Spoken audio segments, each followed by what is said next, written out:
right, some major news here. Fox News can confirm at least 4 American citizens who were imprisoned under Nicolas Maduro have been released by the Venezuelan government, but dozens of prisoners are believed to still be detained for standing against the Maduro regime. That includes Maria Oropeza, an activist who was grabbed from her home in the middle of a live stream nearly a year and a half ago. She is being held in a torture prison, and loved ones still wait for word of her release. One of her friends, Izabela Patriota, joins me now. Izabela, thank you so much for joining us this morning.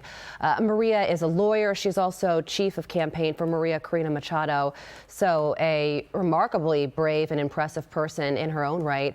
What does the Venezuelan government say is the crime that she committed to cause her to be arrested?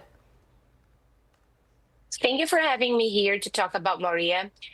Well, what the Venezuelan government said in August 2024 was that she was a terrorist because she was speaking up against the results of the elections in 2024. Maria was a victim of the Operation Knock Knock, in Spanish, Operación Tum Tum, in which the officers of the Maduro regime were arresting everybody speaking up against the results.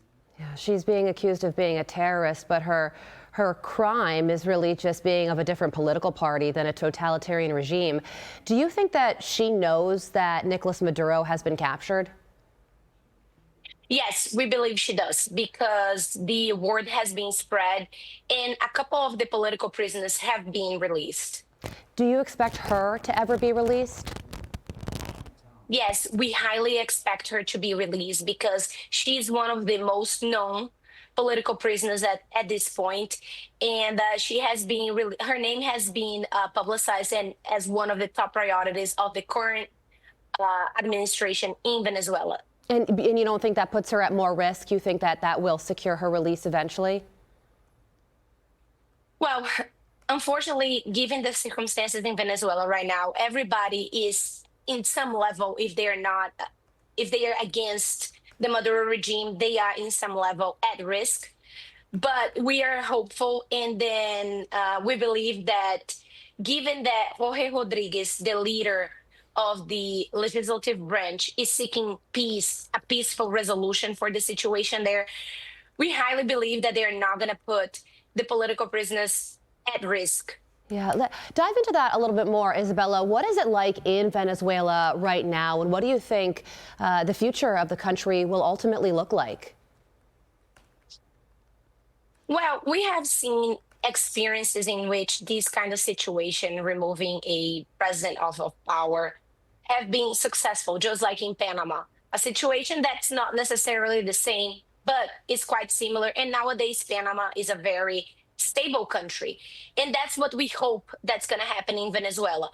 If that will happen, it depends completely on who is sitting on power right now. Delcy Rodriguez and Jorge Rodriguez. So we believe that Jorge is taking the right path of releasing the political prisoners. That's why he has said many different names, and a couple of the political prisoners are out.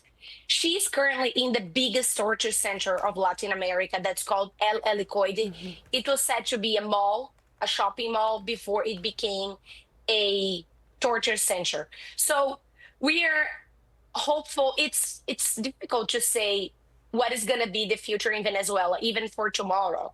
So what we're doing right now is pressuring to have her. Even Senator Scott in Florida is asking for her release. Yeah, he posted that on X that Senator Rick Scott wants her to be released as well. So you're right, she is a high-profile person, and there is American support for her to be one of the prisoners who are released. We're hoping that all of them will be. Finally, what is your message to President Trump? President Trump help all of the political prisoners right now. Make sure that whoever is sitting in power on behalf of the U.S. and taking care of all of these negotiations have Maria Oropeza as one of their first top priorities. Maria has already had sentences from the Inter-American Human Rights Court asking and demanding her immediate release. So we just hope she's going to be one of the first. So, Mr. President, please make sure that Maria Oropeza is one of your top priorities. Yeah, we're so glad about the 4 to potentially 5 Americans who were just released from Venezuelan prisons, and we are praying for the same outcome for Maria as well. Izabela, thank you so much for joining us this morning. I'm Steve Doocy. I'm Brian Kilmeade. And I'm Ainsley Earhart. And click here to subscribe to the Fox News YouTube page to catch our hottest interviews and most compelling analysis.